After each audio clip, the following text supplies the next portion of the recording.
Now, so let's begin. First of all, कैसा लग रहा है आफ्टर एग्जाम्स? अब काफी सारे स्टूडेंट जुड़ रहे हैं, ठीक है, मेरे को इतनी एक्सपेक्टेड थे बिकॉज देखो कुछ बच्चों की एग्जाम्स भी हैं, आई अंडरस्टैंड, उनके लिए मैं रुक नहीं सकता था, बट यस, जो बच्चे फ्री हैं उनको मैं ये जरूर, सेशन का मालूम ही है आपको कि आज का टॉपिक क्या है, आज का एजेंडा क्या है, यस और नो? एजेंडा मालूम है कि नहीं?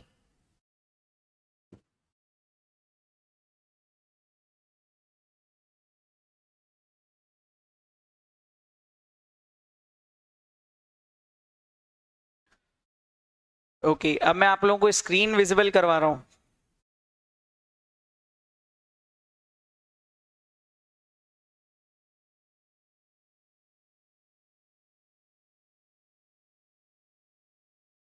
स्क्रीन विजिबल हो रही है अब स्टूडेंट्स को?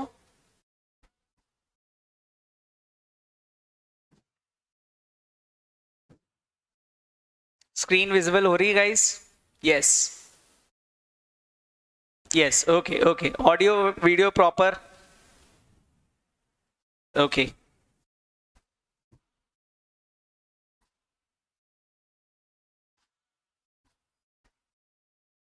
हम्म, चलिए, अभी तो मैं कुछ बोल नहीं रहा हूं, बस मैं इतनी चीज बोलूंगा आप लोगों से कि एग्जाम अपने हो चुके हैं। अब जून 2023 की एग्जाम्स ओवर हो चुकी है सर, हमारी लाइफ का पहला सीए का एग्जाम ओवर हो चुका है, और अब हम लोग बिल्कुल तैयार हैं कि सर जो भी अब होना है हो जाए, रिजल्ट जो भी आएगा देखा जाएगा। देखो, आप लोगों को कई चीजें ये भी है कि भाई रिजल्ट में कोई एक आधा पेपर ऊपर नीचे भी हुआ होगा, यस और नो? अर्ली बर्ड तो ठीक है यार अपनी जगह, लेकिन पहले तो मैं आप लोगों से जो बात पूछने आया हूँ वो बहुत इंपॉर्टेंट है। एक सेकंड ना, तो कुछ बच्चों को एक्सेस अभी भी चाहिए है। कौन सा पेपर अच्छा गया गाइस आपका, पहले तो ये बताइए, सबसे अच्छा पेपर कौन सा गया? अकाउंट्स कैसा गया?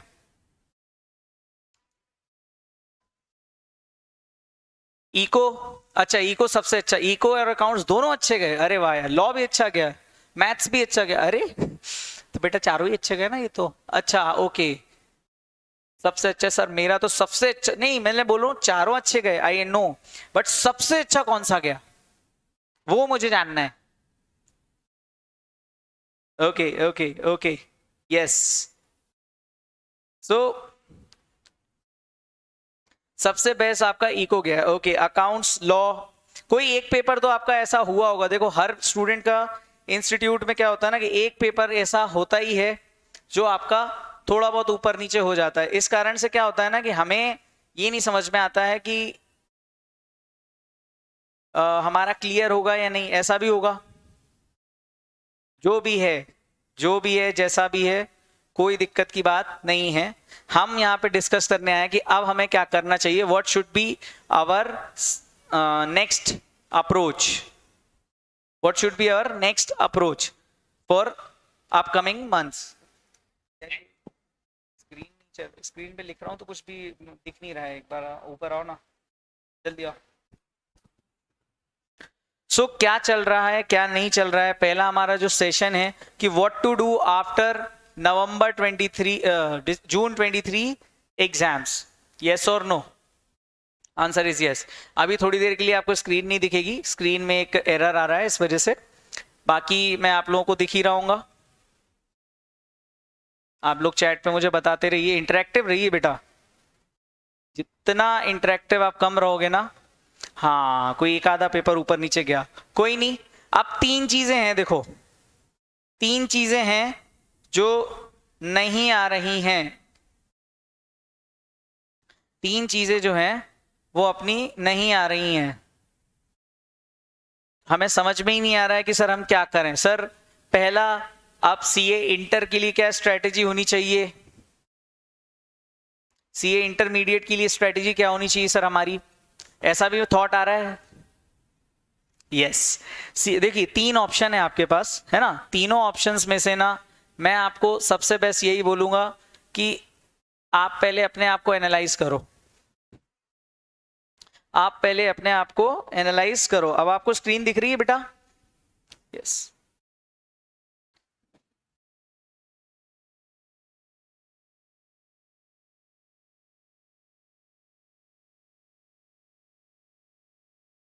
ओके, आज गुरु पूर्णिमा का दिन है।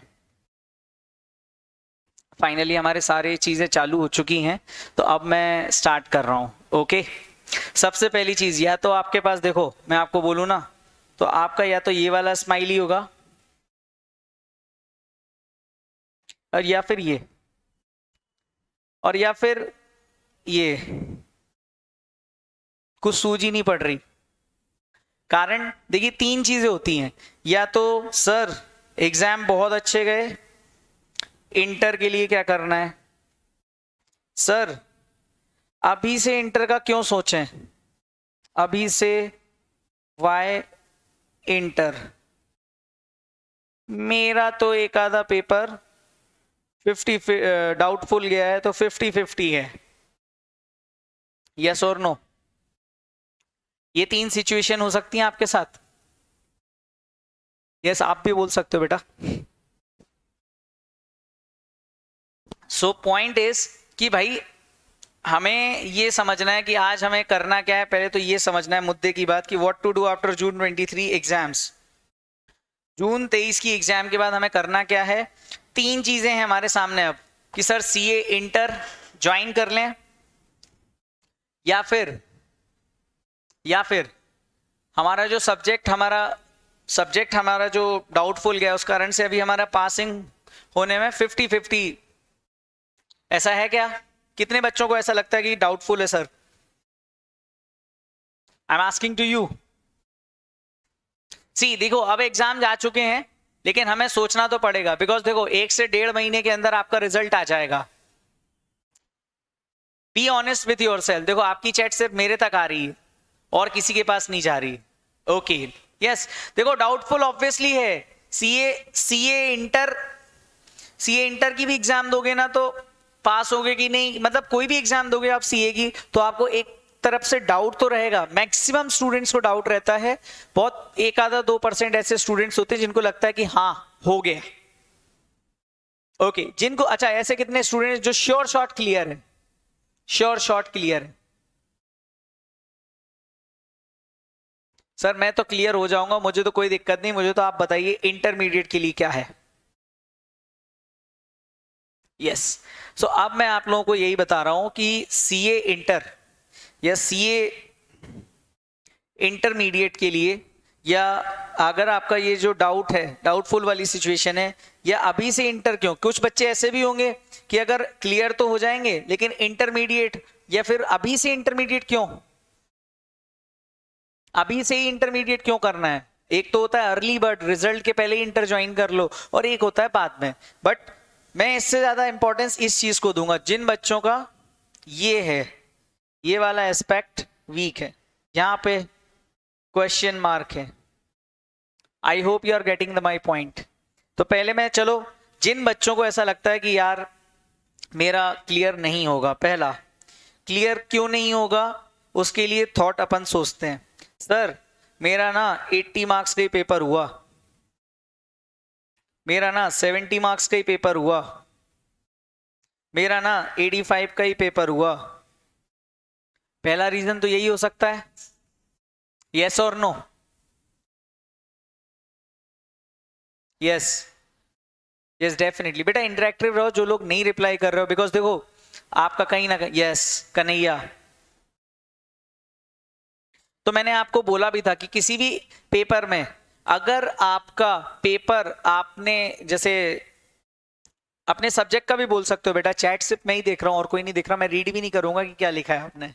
यस यस यस, तो कोई दिक्कत नहीं ना। आपने ये किया ना, इसका एटलीस्ट आप मान के चलो 60 to 70% तो स्कोर कर ही दोगे आप, क्योंकि आपने ये जो स्कोर किया है ना, इसमें क्या है, ये शॉर्ट शॉट वाला होगा ना आपका, जो आपको बहुत अच्छे से आता होगा। यस और नो? सर मैं आपको और कम का बोलता हूं, सर 65 का किया है, तो आप एटलीस्ट 40 तो ले ही आओगे।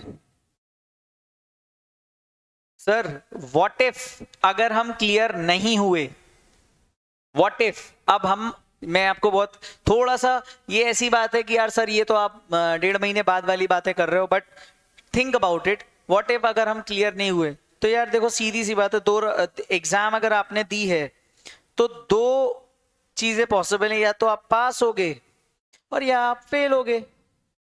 अब आप बीच में हो, क्यों? क्योंकि अभी रिजल्ट आया नहीं। आप लोग मेरी बात समझ पा रहे हो? और अगर रिजल्ट नहीं आया तो उसके लिए क्या करना पड़ेगा? तब तक वेट करना पड़ेगा।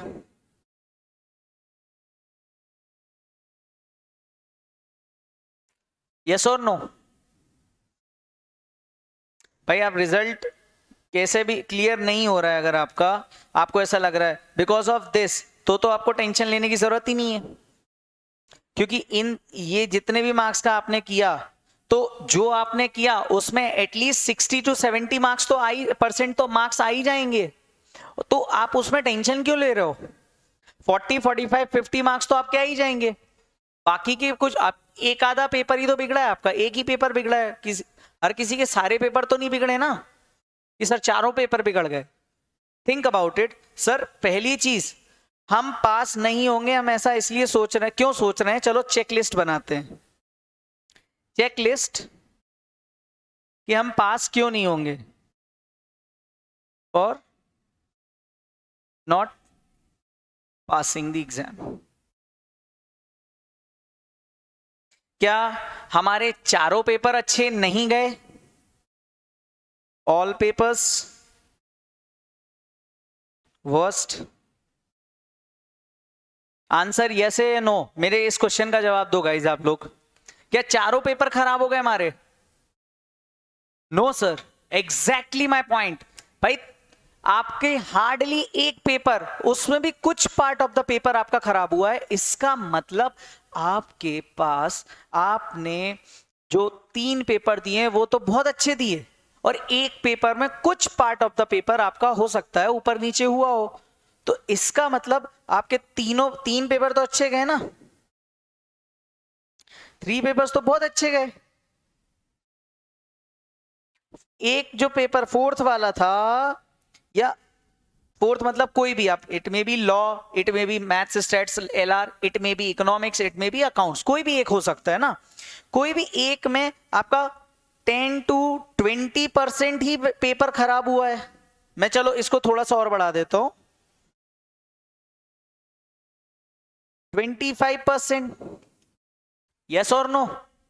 ये बात जो मैंने बोली, जो एक पेपर आपका बिगड़ा है उसमें 10 to 25% ही आपका बिगड़ा होगा, रेस्ट 70-75% तो अच्छा गया होगा ना? यस और no? I am waiting for your answers. हाँ वही मैं बोल रहा हूं। Yes guys please. Yes sir. तो 70, अब मतलब आप 70 नंबर का पेपर कर रहे हो, 70 में से आपका, अगर आप कैलकुलेटर ओपन कर लो, अभी प्रूफ कर देता हूं बेटा, घबराने की बात ही नहीं है। अपन कोई भी बात ऐसी नहीं करेंगे कि आपको ऐसा लगे कॉमर्शियल, मैं आपसे आपके दिल की बात कर रहा हूं जो शायद आपसे कोई ना करे, बिकॉज भाई फाउंडेशन हो गई, इंटर में आ जाओ। अरे इंटर में आने के पहले पहले हमें तो कॉन्फिडेंस होना चाहिए ना कि हम फाउंडेशन क्लियर भी होंगे कि नहीं।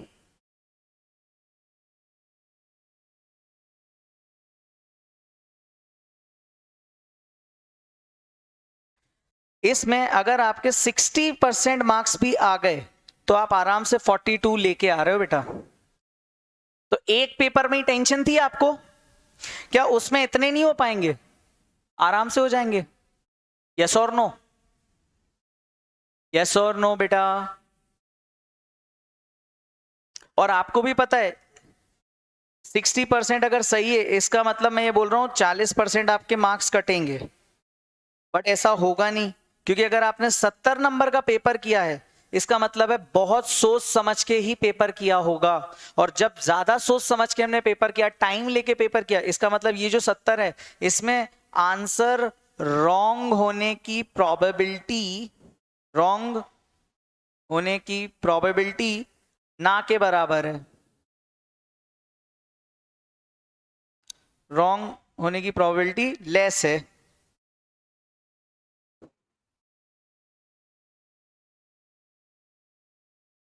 बेटा एटलीस्ट आपने 60, मैं तो और मैं, अगर एमसीक्यू वाला पेपर है, जैसे कोई बच्चा बोले कि यार 60 मार्क्स का ही मैंने पेपर किया, या मैंने सिर्फ और सिर्फ 70 मार्क्स का ही पेपर किया, ठीक है, मैं बोलता हूँ 60 मार्क्स का पेपर किया, आपके 10 मार्क्स तो यही कट, और मान लो आपके 10 क्वेश्चंस गलत हो गए एटलीस्ट,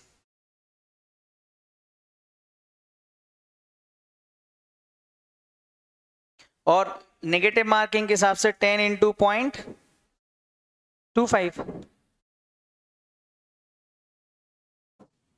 तो भी देख लो आप कितना हुआ 2.5।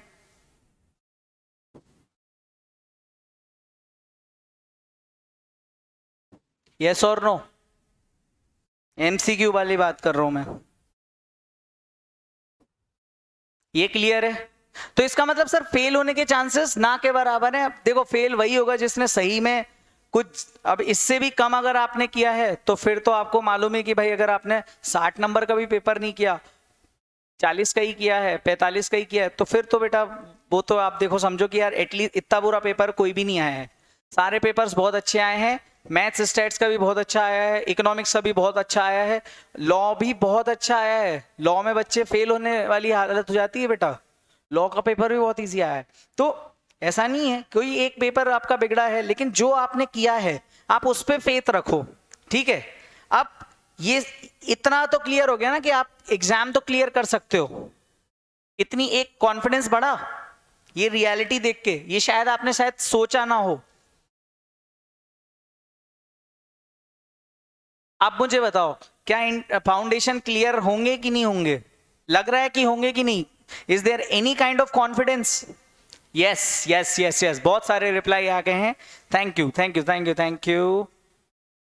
अब सर व्हाट इफ मैं तो होऊंगा ही नहीं, एक होता ना भयंकर, मैं तो होऊंगा ही नहीं, मैं तो फेल हो गया, तो आपने तो चलो अभी मोटिवेट कर दिया, बट मैं अगर फेल हो गया फिर क्या होगा?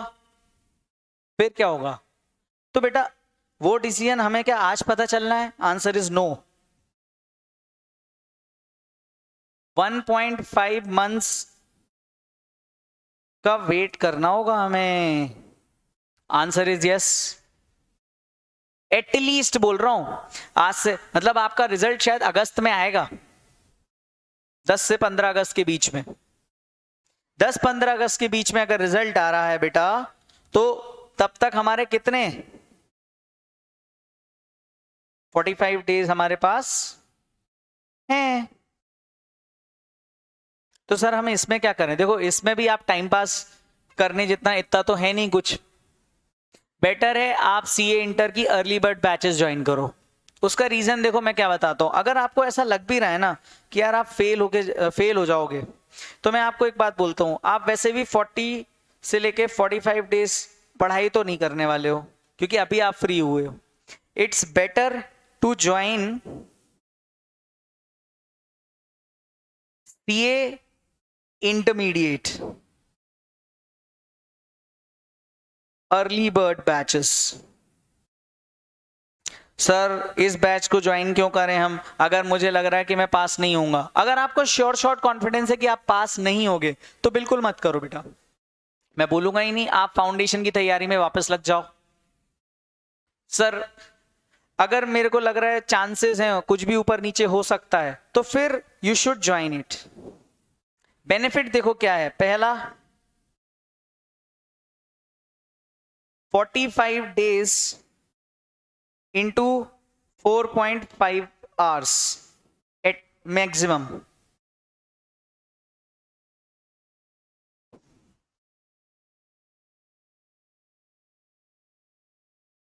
एटलीस्ट 200 आवर्स की क्लासेस आपकी बिफोर रिजल्ट कंप्लीट हो जाएंगी बेटा, बिफोर रिजल्ट।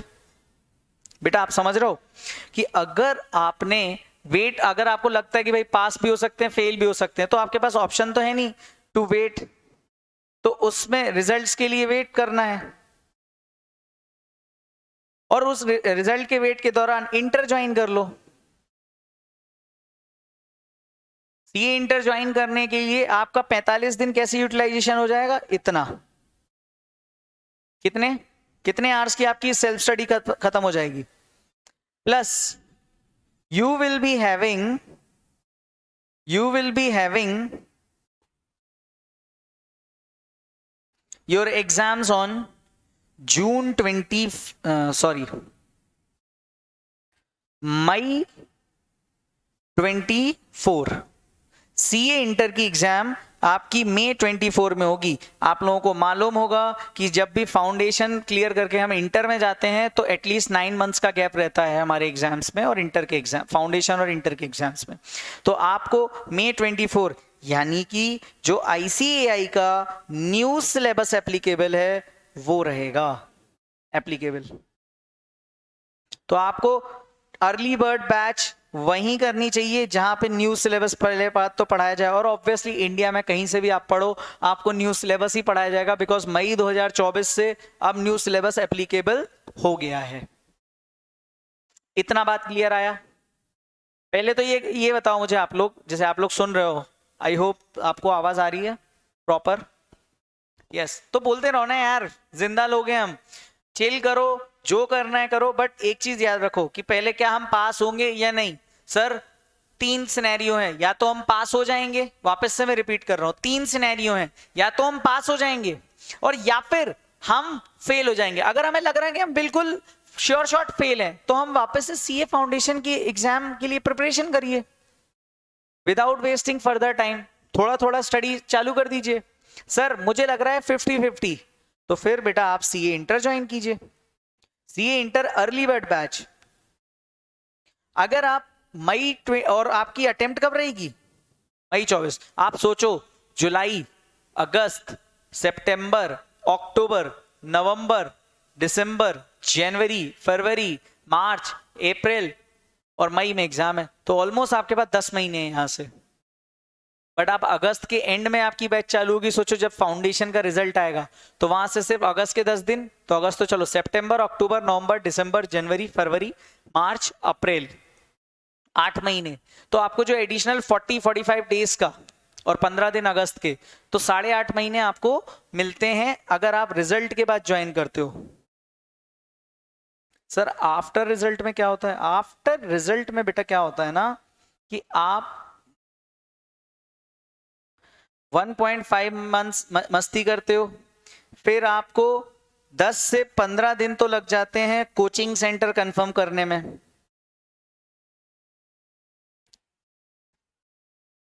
और फिर ये बैच चालू होगी पोस्ट रिजल्ट, मतलब रिजल्ट्स के बाद। तो आप जहां भी ज्वाइन करोगे, जहां भी ज्वाइन करो बेटा, मैं उस पर भी आ रहा हूं हर्ष, उस पर भी आ रहा हूं। यस, आफ्टर रिजल्ट अगर आप 1.5 मंथ्स वेट करते हो रिजल्ट्स के लिए, और फिर 10 से 15 दिन तो आपको लग जाएगा कोचिंग सेंटर कंफर्म करने में, राइट? तो अगस्त तो पूरा खराब हो गया। अब आपके पास बचे कितने? 8 महीने। सोचो उस बच्चे के लिए जिसको डाउट था और वो क्लियर हो गया और उसने अर्ली बर्ड भी ज्वाइन करी थी, तो उसको 200 घंटे का एडवांटेज है ना? यस और नो? बट सर अगर हम फेल हो गए और अर्ली बर्ड ज्वाइन कर दी तो बेटा ऑब्वियसली आपको रिफंड कर दिया जाएगा। 2 ऑप्शन है, रिफंड दी अमाउंट, रिफंड हो जाएगा आपको अमाउंट। सीए इंटर अगर अर्ली बर्ड आपने ज्वाइन करी, आपका फाउंडेशन का रिजल्ट अवेटेड है और आपका फाउंडेशन का रिजल्ट आया नेगेटिव, रिफंड। मैं आपको खुद बोल रहा हूं यहां से, जो भी आपसे अमाउंट लिया जाएगा, और पूरा अमाउंट भी नहीं लिया जाता है। मैं जैसे सीए इंटर नाहटा एकेडमी की तरफ से अगर मैं बात करूं तो ओनली ₹8,000,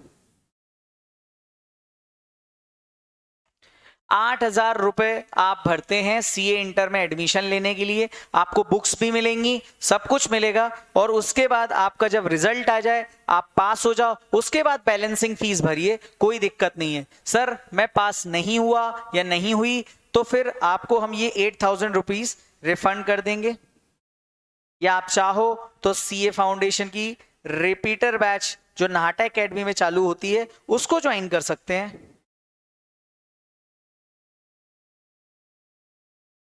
इससे क्या होगा? देखो आप 200 घंटे तो इंटर पढ़ लिया तो सर ये तो हमारा वेस्ट हो गया। बेटा पढ़ा हुआ कभी भी वेस्ट नहीं जाता है। अगर आपको सीए सच में बनना है तो देखो, आपको सीए करना है, आप जून 23 अगर क्लियर नहीं भी हुए तो आप दिसंबर 23 एग्जाम दोगे, दिसंबर 23 के बाद वापस से इंटर की बैच ज्वाइन करोगे, तो ये जो 200 घंटे आपने पढ़ा है ना, तो ये वेस्ट थोड़ी जाएगा, ये आपका रिवीजन हो जाएगा। यस और नो? और सर हम फेल हो गए तो रिफंड तो है ही ना, तो हमारा जा क्या रहा है? कुछ भी नहीं, हमारे दोनों हाथों में लड्डू है, विन विन सिचुएशन है। आंसर इज यस और नो? आई होप आपको ये बात समझ में आ रही होगी। सर न्यू सिलेबस है, और न्यू सिलेबस के पर्क्स क्या हैं? इंस्टीट्यूट ने, मतलब I must welcome the change the institute has given. अब 8 पेपर्स तो है ही नहीं, मालूम है आपको?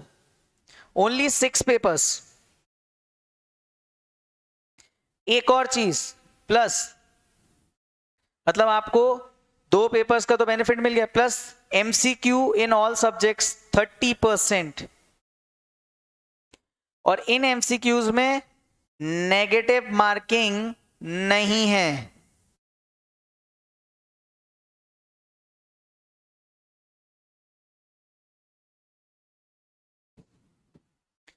No negative marking.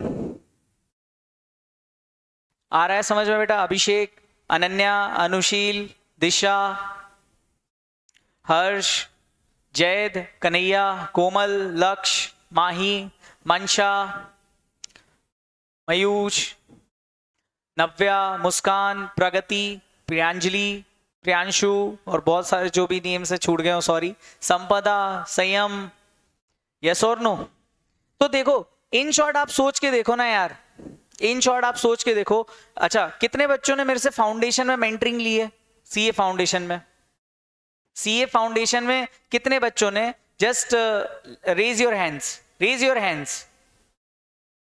Yes yes yes. मुझे एक बात बताओ, जिस दिन से मैं तुमसे जुड़ा हूं, क्या एक भी दिन तुम्हें ऐसा फील हुआ कि यार हर्षित सर ने, हर्षित भैया ने हमारा ख्याल नहीं रखा? ऐसा एक भी दिन गया क्या कि आपकी एग्जाम खत्म हुई और आपको, आपकी एग्जाम खत्म हुई, आप शायद घर भी नहीं पहुंच पाए होगे, लेकिन मेरा वीडियो और मेरा मैसेज, या फिर मेरा मैसेज आप तक पहुंच गया होगा आपके चैनल पर, व्हाट्सएप पर या टेलीग्राम पर, एज द केस में भी? यस, बिकॉज मैंने आपको, याद है मैंने आपको क्या कमिटमेंट दी थी कि आप मेरे से सिर्फ सीए फाउंडेशन के लिए नहीं जुड़ रहे हो, मैं आपको तब तक नहीं छोड़ूंगा जब तक आप सीए नहीं बनोगे, और मैंने ये चीज करी भी। I hope you are getting the point. मैं आपके साथ तब भी खड़ा था जब 25 दिन पहले आपको ऐसा लग रहा था कि यार कैसे करेंगे कैसे करेंगे, 30 दिन में कैसे करेंगे। आपको जब मैंने गाइडेंस दिया, आपको सारी चीजें अगर आपने वैसे करी होंगी तो आपको बिना आपके क्वेश्चन रेस करे ही कई चीजों के सॉल्यूशन मिल जाते होंगे। तो ऐसे ही मैं आपको चाहता हूं कि भाई आप टाइम का वेस्ट ना करो, क्योंकि देखो मैं ये बोलता हूं सीए इंटर में ही सीए स्टूडेंट का एक्चुअल में स्ट्रगल स्टार्ट होता है, फाउंडेशन में स्ट्रगल थोड़ी है। एक्चुअल स्ट्रगल सीए इंटर से स्टार्ट होता है, और यहां पे हमें बहुत सिंसियर होना पड़ेगा बेटा। तो जितना ज्यादा समय मिल रहा है हम उसको यूटिलाइज करें, और हमारी तो विन विन सिचुएशन है। क्या हमसे कोई एक्स्ट्रा पैसा लिया जा रहा है? अच्छा, एक चीज तो मैं बताना भूल ही गया, ये जो 8,000 रुपीज है ना बेटा, ये अगर आप पास हो गए तो इंटर की फीस में एडजस्ट हो जाते हैं ना।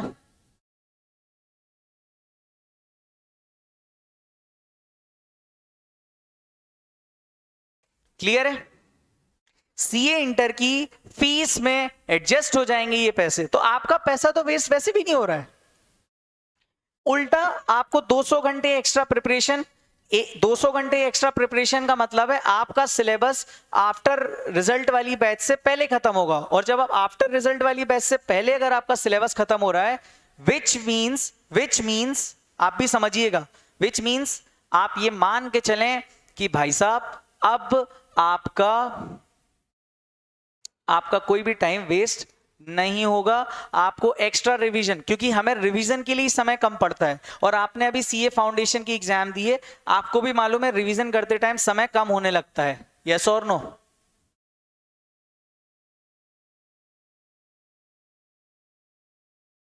ओके, चलो अब मैं कुछ चीजें सीए इंस्टीट्यूट से रिलेटेड बता देता हूं। पहले तो मुझे एक बात बताओ, मैंने आपको 3 से 4 बातें अभी तक बोली हैं कि सर क्या करना है, एग्जाम के बाद। पहला, अगर हम कॉन्फिडेंट बिल्कुल भी नहीं है, start preparing for CA foundation itself. Sir doubtful है, ज्वाइन सीए इंटर। उसके बाद क्यों ज्वाइन करना है अभी से इंटर, ये भी क्लियर है आप लोगों को। और अगर हमने ज्वाइन कर भी लिया, उससे पहले हम पास होंगे या फेल होंगे उसका भी मैंने आपको बता दिया। इतना सब क्लियर है गाइस? हाउ इज द जोश? आई am asking something, how is the जोश? एग्जाम्स के टाइम में आप लोगों से पूछता था। Yes yes, high, okay okay okay, thank you so much. ऐसे ही हाई रखना है दोस्तों, हम इंटर भी ऐसे ही क्लियर करेंगे। अब मैं आपको ना एक इंस्टीट्यूट की सोच भी बताता हूं। आप लोगों को ऐसा क्यों, आपको ऐसा क्या लग रहा है कि सीए इंस्टीट्यूट ने 8 पेपर से सीधे 6 पेपर कर दिए इंटर और फाइनल में? आपने कुछ सोचा? आपको क्या लगता है? आप लोग आंसर दो ना, फिर मैं तो बता ही दूंगा कि क्या सोच है इंस्टीट्यूट की, बट आप पहले अपनी एक सोच रखें कि आपको क्या लगता है क्यों ऐसा हुआ है।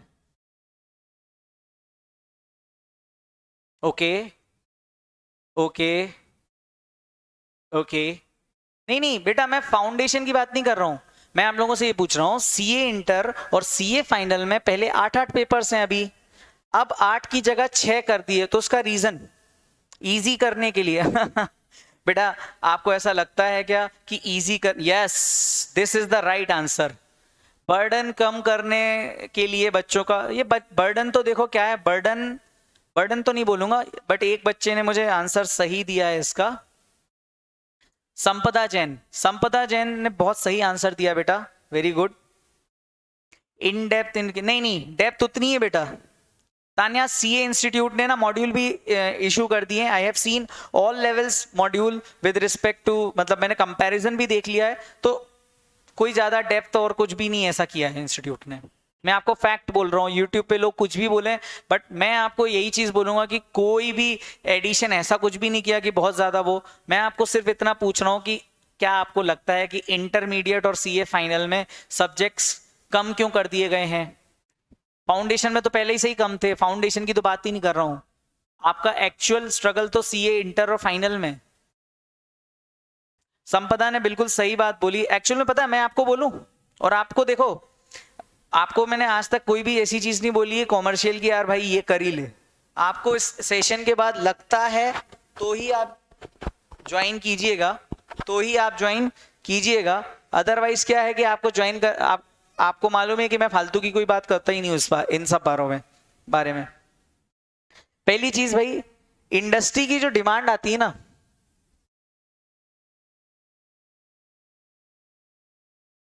इंडस्ट्री की जो डिमांड है ना, उस हिसाब से आप समझो कि भाई क्या होता है, बोथ ग्रुप क्लियर करने के वाले बच्चों के साथ बहुत ज्यादा दिक्कत होती है, नहीं होती। सीए इंस्टीट्यूट चाहता है कि बच्चे बोथ ग्रुप की एग्जाम दें, ताकि क्या है जो एक इंडस्ट्री में चलता है ना, आप लोगों ने सुना होगा आर्टिकलशिप होती है, ऐसा कुछ सुना है? आर्टिकलशिप होती है इंटर के बाद, फिर उसके बाद आप सीए फाइनल की एग्जाम देते हो, फिर कंपनीज में आपका प्लेसमेंट वगैरह होता है। हर किसी को बोथ ग्रुप का स्टूडेंट चाहिए। कौन सा स्टूडेंट चाहिए बेटा? बोथ ग्रुप वाला। इंस्टीट्यूट ने देखा कि यार 8 पेपर लेंदी पड़ जाते हैं, काफी ज्यादा एग्जाम चल जाती है, 16 दिन आपकी एग्जाम रहती है, क्योंकि एक दिन का गैप रहता है फिर एग्जाम रहती है, तो 4 पेपर फर्स्ट ग्रुप के, 4 सेकंड ग्रुप के, आपके कितने हो गए? 8 पेपर्स। 8 पेपर अगर होंगे तो कम से कम 16 दिन लगेगी एग्जाम होने में, और बच्चा थक जाता है, और इसीलिए बच्चा एक ग्रुप पे शिफ्ट हो जाता है। अब एक ग्रुप पे शिफ्ट होने के बाद पता, इंडस्ट्रीज की जो डिमांड रहती है ना, वो रहती है बोथ ग्रुप की, तो बोथ ग्रुप वाले बच्चे ही कम हो जाते हैं।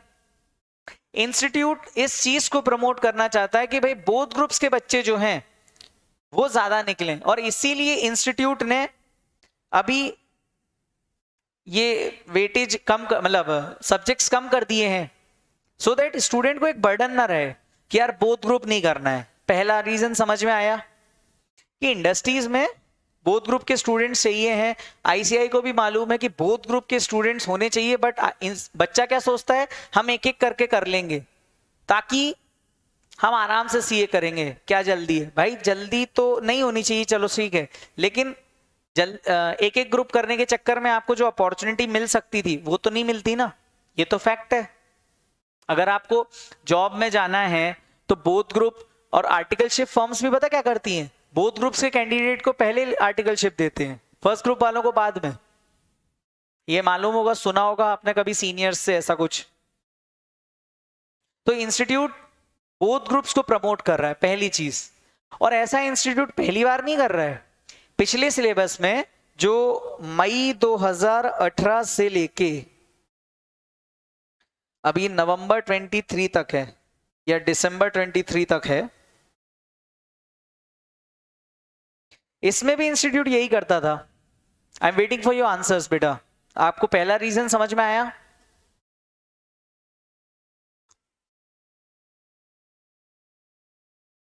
हाँ, स्क्रीन मैंने ऑफ करके रखी बेटा,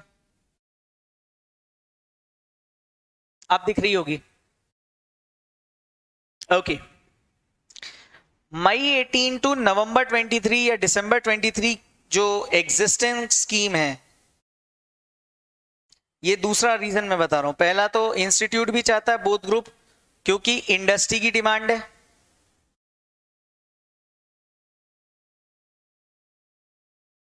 सेकंड, इंस्टीट्यूट पहले भी ऐसे ही करता था एग्जिस्टिंग स्कीम में।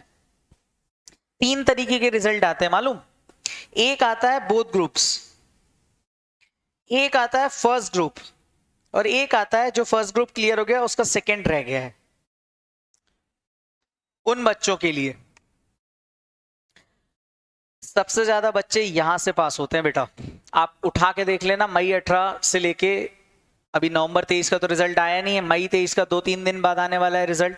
तो आप देख लेना कि बोथ ग्रुप के परसेंटेज ऑफ पास आउट्स ज्यादा होते हैं सीए इंटर और सीए फाइनल में। फर्स्ट ग्रुप बच्चा इसलिए नहीं कर पाता बिकॉज फर्स्ट ग्रुप में बच्चा ज्यादातर फेल क्यों हो जाता है, सेकंड ग्रुप में तो और ज्यादा फेल हो जाता है। क्यों? क्योंकि आप एक ही ग्रुप दे रहे हो, तो आप पहले से ही अटेंटिव नहीं रहते। अरे हमें थोड़ी 10 घंटे पढ़ना है, हमें थोड़ी 8 घंटे पढ़ना है, हम तो आराम से कर लेंगे। और ये इस मेंटालिटी के साथ बच्चा क्या है, लास्ट तक बैठा रह जाता है। फिर लास्ट में जब बोथ ग्रुप वाला बच्चा सेल्फ स्टडी और रिवीजन कर रहा होता है ना, फर्स्ट ग्रुप वाला क्लासेस कंप्लीट कर रहा होता है, क्योंकि वो शुरुआत से ही लीनियंट रहता है। इसीलिए फर्स्ट ग्रुप वाले बच्चे कम पास होते हैं as compared to both group. और बोथ ग्रुप देने जाते हो ना तो एटलीस्ट एक ग्रुप तो क्लियर हो ही जाता है। क्यों? क्योंकि आप इतने कंसिस्टेंट रहते हो। आई होप संयम, संपदा, साक्षी, शशांक, तान्या, सृष्टि, आप लोगों को ये बात समझ में आ रही होगी। यस और नो? तो आपको समझ में आया institute directly indirectly both group को क्यों प्रमोट कर रहा है। अब उन्होंने न्यू सिलेबस में तो 6 पेपर ही कर दिए, और पहले ऐसा रूल हुआ करता था अभी कि अगर आपका एक ग्रुप क्लियर है तो आप आर्टिकलशिप ज्वाइन कर सकते हो। अब बच्चा पता यहां फेल क्यों होता है सेकंड ग्रुप में, क्योंकि फर्स्ट तो क्लियर हो गया लेकिन सेकंड में फिर फेल क्यों हो जाता है, उसका रीजन है। और सबसे ज्यादा मैं आपको बताऊं, सीए इंटर का फर्स्ट ग्रुप, सीए इंटर का ग्रुप 2, सीए फाइनल का फर्स्ट ग्रुप, सीए फाइनल का सेकंड ग्रुप, ये 4 लेवल्स में से सबसे ज्यादा अगर कोई स्टूडेंट सीए छोड़ता है तो वो सीए इंटर का सेकंड ग्रुप है। सबसे ज्यादा बच्चे सीए यहीं से छोड़ के जाते हैं। कारण फर्स्ट ग्रुप हो गया, फाइनल का अटेम्प्ट ड्यू हो गया, आर्टिकलशिप स्टार्ट कर सकते हो आप एक ग्रुप के बाद, तो आर्टिकलशिप भी स्टार्ट हो गई, फाइनल का अटेम्प्ट ड्यू हो गया, आर्टिकलशिप स्टार्ट हो गई। और सेकंड ग्रुप अब क्या है कि हम ऑफिस जा रहे हैं, ऑफिस से छुट्टी हमें 20 से 15 दिन की मिलती है, हार्डली 25 दिन की। उस 20 से 25 दिन में हमें सिर्फ सेकंड ग्रुप पढ़ना है। मुझे बताओ कैसे होगा? इसीलिए ग्रुप 2 में बच्चे ज्यादातर फेल होते हैं। आप आईसीएआई का डेटा निकालो, मैं किसी कोचिंग इंस्टीट्यूट की बात नहीं कर रहा हूं, मैं आईसीएआई की डेटा की बात कर रहा हूं। आप आईसीएआई, मैं नहीं बोल रहा हूं, मैं जो बोल रहा हूं आप उसको पहले सर्च कर लो आईसीएआई के पोर्टल पर जाकर, and this is the fact. इसीलिए न्यू सिलेबस में आईसीएआई ने बोला कि भैया अगर आपके बोथ ग्रुप क्लियर हैं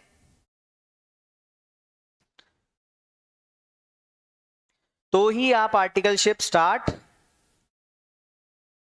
कर सकते हो। Is that clear? सो हमें अभी से ही सोचना है, अगर हम अर्ली बर्ड ज्वाइन कर रहे हैं तो भाई हम अपना समय वेस्ट कर रहे हैं। क्यों? क्योंकि अगर हम अर्ली बर्ड ज्वाइन कर रहे हैं और हम अपना समय वेस्ट इसलिए कर रहे हैं, अगर हम अर्ली बर्ड में भी एक ग्रुप कर रहे हैं, आपको एटलीस्ट बोथ ग्रुप की तैयारी का ही सोचना है, बोथ ग्रुप पे ही रहना है।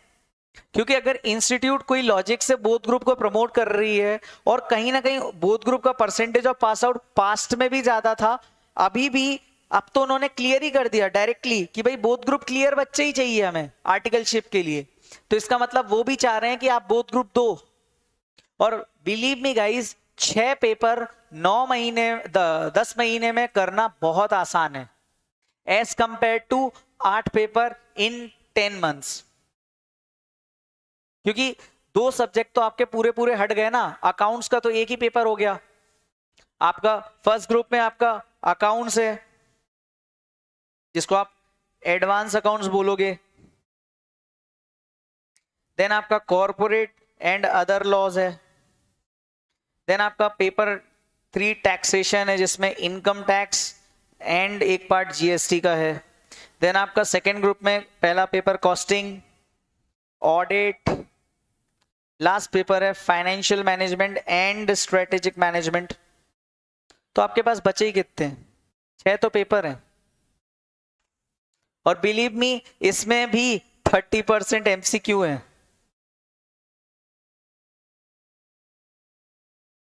वो भी without negative marking. Is that clear? तो हमारा टारगेट क्या होना चाहिए बेटा? अगर हम अर्ली बर्ड ज्वाइन कर रहे हैं, फाउंडेशन का रिजल्ट अवेटेड है और हमें ऐसा लगता है कि हमारी एग्जाम शायद क्लियर हो जाएगी, नहीं बेटा, कोर्स लेंथी बिल्कुल नहीं है।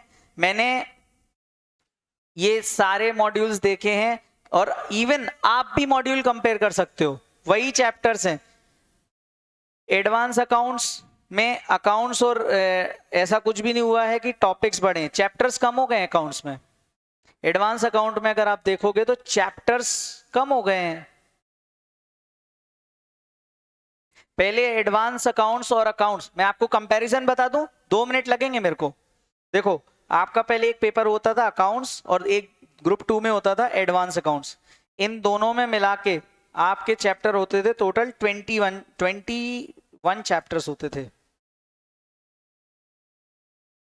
ठीक है, अभी न्यू सिलेबस में एडवांस अकाउंट है, इसमें आपके पास चैप्टर्स के फॉर्म में, अगर मैं बोलूं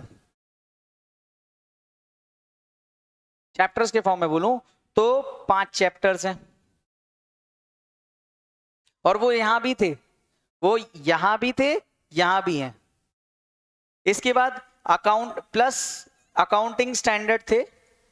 कितने अकाउंटिंग स्टैंडर्ड थे? 1 2 3 4 5 7 9 10 11 12 13 14 16 17 18 19, एक 15 नहीं था। ऑलमोस्ट आपके अकाउंटिंग स्टैंडर्ड दोनों ग्रुप्स में मिला के जितने थे वो एज इट इज यहां पे हैं। तो आपका, मुझे एक बात बताओ, कितने चैप्टर्स कम हो गए? अब मुझे एक ही पेपर का मैंने अभी कंपैरिजन बताया बेटा, एक ही पेपर का। कोर्स कहां बढ़ा है? अब आप देखो, आपको लग रहा है पेपर कोर्स बढ़ा है? कितने चैप्टर्स हट गए? कितने चैप्टर्स हट गए? 16 चैप्टर्स हट गए बेटा, 16 चैप्टर। और अगर इसके बाद भी, और मैं ये नहीं बोल रहा हूं कि आप मेरी मानो, आप तो ICAI का मॉड्यूल चेक कर लो ना। न्यू सिलेबस का भी आपको ICAI की वेबसाइट पे मिल जाएगा, ओल्ड सिलेबस का भी मिल जाएगा। सेम मैं आपको लॉ में बताता हूं। लॉ में सेक्शन, लॉ में 2 पार्ट हैं। लॉ में 2 पार्ट हैं, एक है कंपनी लॉ, एक है अदर लॉ। और यहां हम कंपनी लॉ और अदर लॉ न्यू वाले की बात करेंगे। सेक्शन 1 से लेके सेक्शन 148 तक पहले यहां भी था, है ना। अब आप सोचो, अकाउंट्स में 16 चैप्टर कम हो गए। हाँ, ये है कि अकाउंट्स और एडवांस अकाउंट में जो 20 AS थे वो अभी भी यहीं पे हैं। 18 AS थे, अभी शायद 20 20-22 एएस जो भी हैं वो सारे के सारे यहाँ हैं, तो एएस एज इट इज हैं, और इवन 3 एएस बड़े हैं। लेकिन आपको भी बता दूं मैं पूरी चीज, 3 एएस बढ़ गए आपके, 3 से 4 एएस बढ़े शायद, कंसोलिडेशन तो एक चैप्टर है, 3 से 4 एएस आपके बढ़ गए हैं, बस और कुछ नहीं हुआ है। 16 चैप्टर, आपको भी पता है अकाउंट्स में चैप्टर कितने लेंदी होते हैं, वो सारे चैप्टर सर कहां गए, डिलीट हो गए या तो फाउंडेशन में चले गए। लॉ सेक्शन 1 से 148 तक पहले भी था, अभी भी है, पहले भी था अभी भी है। सर दूसरी चीज यहां क्या था, यहां था एक negotiable instrument act, Indian contract act का थोड़ा सा हिस्सा था, special guarantee pledge special contracts वाला पार्ट, जनरल क्लॉजेज एक्ट और इंटरप्रिटेशन ऑफ स्टैट्यूट्स। अब मैं आपको बताऊं नए सिलेबस में क्या क्या बचा है। तो एक तो सेक्शन 1 से 148 तक लॉ कंपनीज एक्ट में है, प्लस एक चैप्टर ऐड कर दिया है कंपनी इनकॉर्पोरेटेड आउटसाइड इंडिया, जिसको मैं बोलूंगा कंपनी इनकॉर्पोरेटेड आउटसाइड इंडिया, जिसमें सेक्शन 379 से लेके 393, मतलब अगर 379 से लेके 393 तक गिनेंगे हम तो कितने 14 से 15 सेक्शन और बढ़ गए, ठीक है। बदले में नेगोशिएबल इंस्ट्रूमेंट गया, इंडियन कॉन्ट्रैक्ट एक्ट चला गया, और आपने एक एक्ट पढ़ा है ना फाउंडेशन में बेटा, एलएलपी पढ़ा है कि नहीं, एलएलपी एक्ट पढ़ा है, वो यहां आ गया है। और एक एक्ट आया है आपका फेमा, लेकिन फेमा में भी आपको मैं बता दूं ओनली 30 to 40% आया है, जो क्योंकि आपको कई लोग YouTube पे ऐसा भी बोल सकते हैं कि जो फेमा आया है ना, फॉरेन एक्सचेंज मैनेजमेंट एक्ट, वो पूरा फाइनल से उठ के इंटर में आ गया है, तो भैया गलत है, आप उसका मॉड्यूल चेक कर लो, आपको खुद समझ में आ जाएगा कि फाइनल में फेमा क्या था और इंटर में क्या है। कुछ लोगों को ऐसा लग रहा है कि फाइनल से लॉ का पेपर हट गया है तो इंटर में पूरा फेमा डाल दिया, इंटर के बच्चा इतना पढ़ ही नहीं पाएगा। तो आप जो लोगों को मन में ये डाउट है कि भैया सिलेबस बढ़ गया, सिलेबस कहाँ बढ़ गया, कहाँ बढ़ गया, उतना ही है। आते हैं पेपर नंबर 3 में। पेपर नंबर 3 जो आपका है वो है टैक्स। टैक्स में 2 पार्ट्स हैं, इनकम टैक्स और जीएसटी। ये good night sweet dreams take care नहीं है। इनकम टैक्स जो अभी सिलेबस है करंट में और जो न्यू सिलेबस है सेम है, पूरा सेम है बेटा, बस एक डिफरेंस है, पहले इनकम टैक्स 60 का हुआ करता था, अब न्यू सिलेबस में वो 50 का है। और जीएसटी का भी सिलेबस ऑलमोस्ट सेम है, कुछ भी एडिशन डिलीशन नहीं है। पहले ये पेपर 40 का हुआ करता था, अब 50 का है। बस ये है आपका सीए इंटर का ग्रुप 1। अब मुझे बताओ फर्स्ट ग्रुप में उनने ऐसा क्या जोड़ दिया जो आप बोल रहे हो कि बढ़ा दिया पूरा? एनीवन, किसी को ऐसा लग रहा है? कुछ भी ऐसा लगा कि ऐसा क्या बढ़ा दिया? आपको समझ में आ रहा है कि ये सिर्फ बहुत लोग क्या है, कुछ भी इंफॉर्मेशन डालनी होती है ना तो वो डाल देते हैं। कुछ क्या सिलेबस बढ़ा है क्या? और देखो मैं झूठ क्यों बोलूंगा तुम लोगों से, तुम तो ऑलरेडी सीए फाउंडेशन में हो, तो तुम्हें इतना तो पता है ना कि मॉड्यूल कहां मिलते हैं आईसीआई की वेबसाइट पे, तो तुम तो खुद चेक करके फिर मुझे कल को गलत प्रूफ कर दोगे। मैं अपना नाम क्यों खराब करूंगा बेटा तुम्हें एक छोटी सी गलत बात बोल के? सीधी सी बात है, आप देख लो। क्लियर है ये चीज?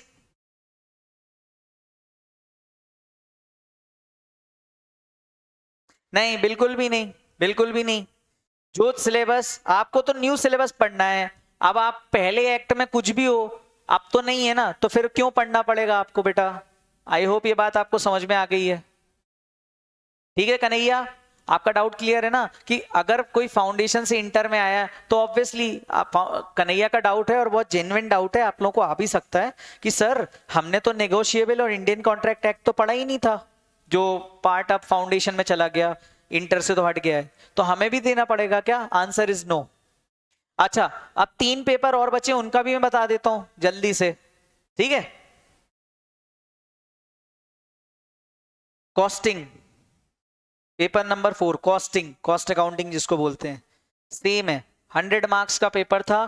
पेपर नंबर 3 हुआ करता था फर्स्ट ग्रुप का पहले, अब ये पेपर 4 है सेकंड ग्रुप का फर्स्ट पेपर।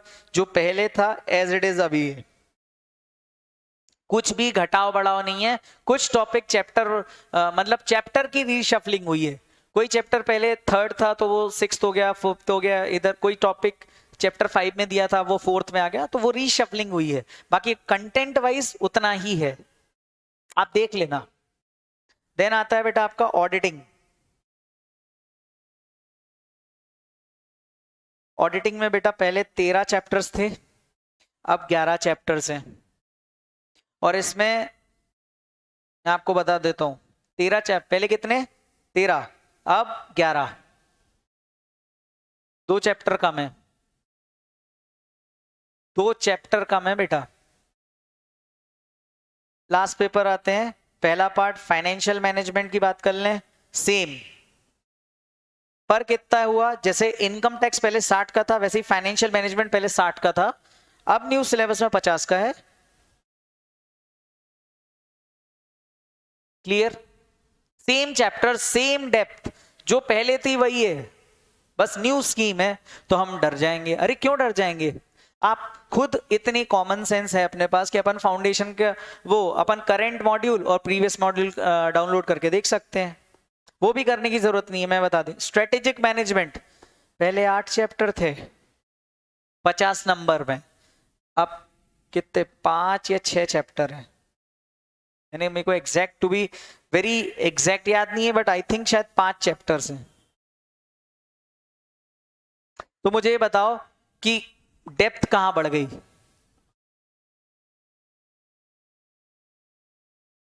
बेटा बेस बिल्कुल भी वीक नहीं होगा, क्योंकि उन 16 चैप्टर्स की जगह पे 16 में से आधे से कुछ चैप्टर्स तो काम के ही नहीं है, क्योंकि अब मॉडर्न अकाउंटिंग होती है। आपको जितनी अकाउंटिंग काम की उतनी ही सिखाई जाएगी। आईसीएआई का ये चेंज तो मैं वेलकम करूंगा। लाइक डिपार्टमेंटल चैप्टर था एक, वो हट गया। इंश्योरेंस क्लेम वाला चैप्टर था, वो हट गया, है ना। तो ये जो चैप्टर्स थे इनका कोई औचित्य क्या है? अब वो पुराने जमाने में पहली अकाउंटिंग वैसी होती थी, अब तो होती ही नहीं है। सब कुछ सॉफ्टवेयर पे होता है, तो हम क्यों ये सब सीखें? बट यस, मैं ये जरूर बोलूंगा कि आईसीएआई का ये जो सिलेबस है, आई वेलकम द चेंज, और इससे सिलेबस थोड़ा इजी ही हुआ है, बशर्ते अब आपको उतना भी इजी लेके नहीं चलना कि इजी है, हो जाएगा तो नहीं होगा। You have to be consistent. मैंने आपको हमेशा बोला है हार्ड वर्क मत करो, लेकिन कंसिस्टेंटली एफर्ट्स लेते रहो, आप डेफिनेटली क्लियर होगे। अब मैं आपको बता देता हूं सीए इंटर में what Nahta academy will be doing. तो मैं आपको बता देता हूं, CA inter early bird batch of Nahta academy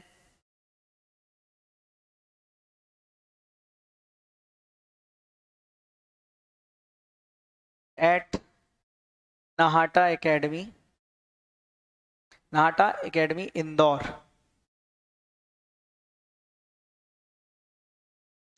ये बैच आपकी 6 जुलाई से स्टार्ट है।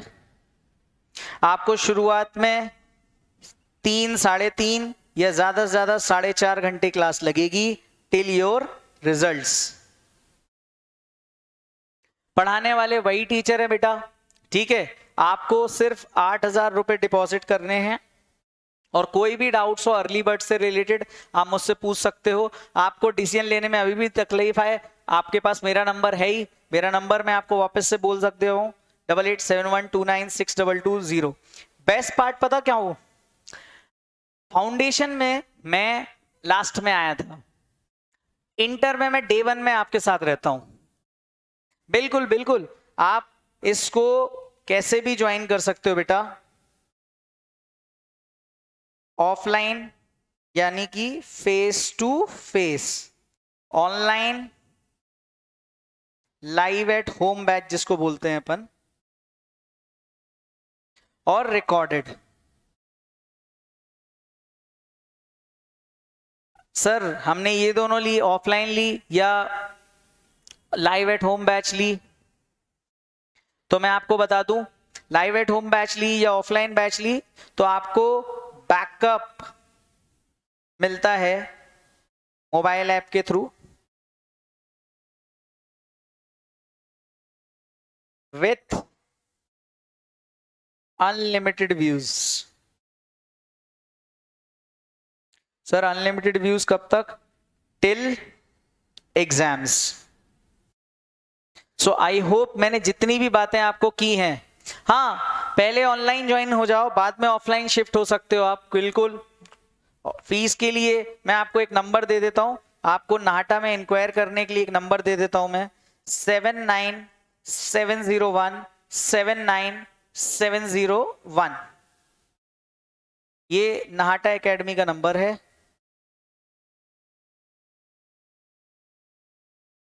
इसके अलावा एक और नंबर है 0731404540 इसके अलावा मैं तो हुई आपको मेंटरिंग में ही दूंगा।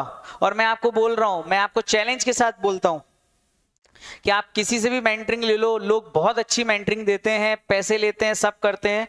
मैं पैसे नहीं लेता एंड बिलीव मी सब अच्छी मेंटरिंग करेंगे, आपको सब बहुत अच्छा कराएंगे, सब आपके साथ रहेंगे, लेकिन ये याद रखना मेरे से बेस्ट आपको कोई नहीं मिलेगा इन टर्म्स ऑफ मेंटरिंग।